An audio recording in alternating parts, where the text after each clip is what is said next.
मध्ये सोमवारी पहाटे जिल्हा स्त्री रुग्णालयामध्ये नवजात शिशु कक्षाला आग लागली होती आणि या भीषण दुर्घटनेमध्ये 3 बालकांचा होरपळून मृत्यू झाला। मात्र यानंतर आता रुग्णालयातील व्हेंटिलेटरवर प्रश्नचिन्ह उपस्थित केले जात आहे। याबाबतच नवीन आणि धक्कादायक माहिती सध्या समोर आली आहे। 2022 मध्ये व्हेंटिलेटरला आग लागल्याची घटना घडली होती। तेव्हाच आरोग्य अधिकारी आणि कर्मचाऱ्यांनी संबंधित शिलर कंपनीला विरोध केला होता। सोमवारी झालेल्या जिल्हा स्त्री रुग्णालयातील व्हेंटिलेटर आग प्रकरणाने राज्यातील आरोग्य यंत्रणेतील खरेदी प्रक्रियेवरच आता सवाल उपस्थित केले आहेत। तसेच शिलर कंपनीच्या व्हेंटिलेटरच्या गुणवत्तेवर देखील प्रश्नचिन्ह उपस्थित होत आहेत। शिलर कंपनीच्या व्हेंटिलेटरच्या वापरास डॉक्टर आणि आरोग्य कर्मचाऱ्यांनी 2022 मध्येच विरोध केलेला होता। तसेच रुग्णालयामध्ये व्हेंटिलेटर बसवतानाही विरोध केल्याची बाब आता समोर आलेली आहे। त्यामुळे या प्रकरणाची आता उच्चस्तरीय चौकशी होणार आहे आणि या संदर्भात आता मंगळवारीच जिल्हाधिकाऱ्यांनी कंपनीकडून लेखी उत्तर देखील मागवलं। दरम्यान शिलर कंपनीचे व्हेंटिलेटर केवळ महाराष्ट्रातच आरोग्य विभागाकडून बसवले जात असल्याची माहितीही मिळते।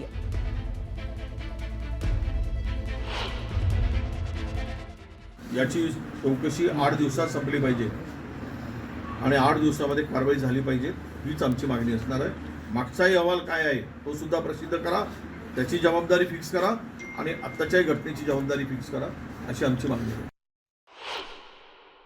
आपल्या लोकांना वाचवण्यासाठी हे चौकशीचा फार्स आहे, एवढंच या ठिकाणी दिसते आहे।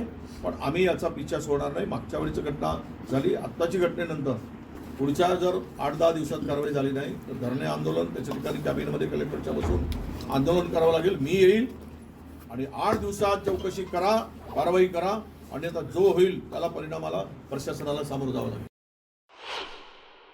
नाही, आता मी पत्र आज लिहून मंत्र्यांशी बोलून या कंपनीचे जेवढे व्हेंटिलेटर आहेत ते सगळे बाजूला करा आणि जप्त करा, बाजूला करा, काढून टाका।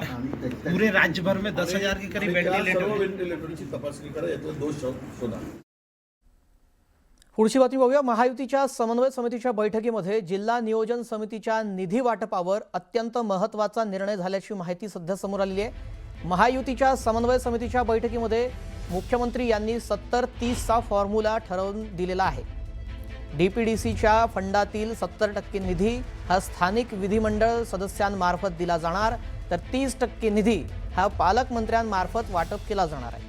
तसेच सर्व पालकमंत्र्यांना या फॉर्म्युल्याचं पालन करणं अनिवार्य असल्याचंही समन्वय समितीच्या बैठकीत ठरलंय। त्यामुळे जिल्हा नियोजन समितीतील निधी वाटपाचे 30% अधिकार हे पालकमंत्र्यांकडे असतील। माननीय पालकमंत्र्यांना आत्ता आम्ही संपूर्ण निधी वाटपाचा फॉर्म्युला दिला आहे। 70% निधी हा त्या भागातल्या सर्व विधिमंडळ सदस्यांना हा जाणार आहे। 30% निधी हा पालकमंत्री यांना अधिकार असणार आहे। 30% निधीमध्ये पालकमंत्री त्या ठिकाणी सर्वांना त्या ठिकाणी समन्वय करून तो वाटप करणार आहे आणि त्यामुळं आता कुठलाही सर्व जिल्ह्याला पालकमंत्री असल्यामुळं कुठे आता त्या ठिकाणी स्कोप नाही। सर्वांनाच त्या ठिकाणी एका लाईनने निर्देश दिलेले आहे, त्या लाईनवरच आमचे पालकमंत्री आणि आमचे आमदार काम करणार आहे।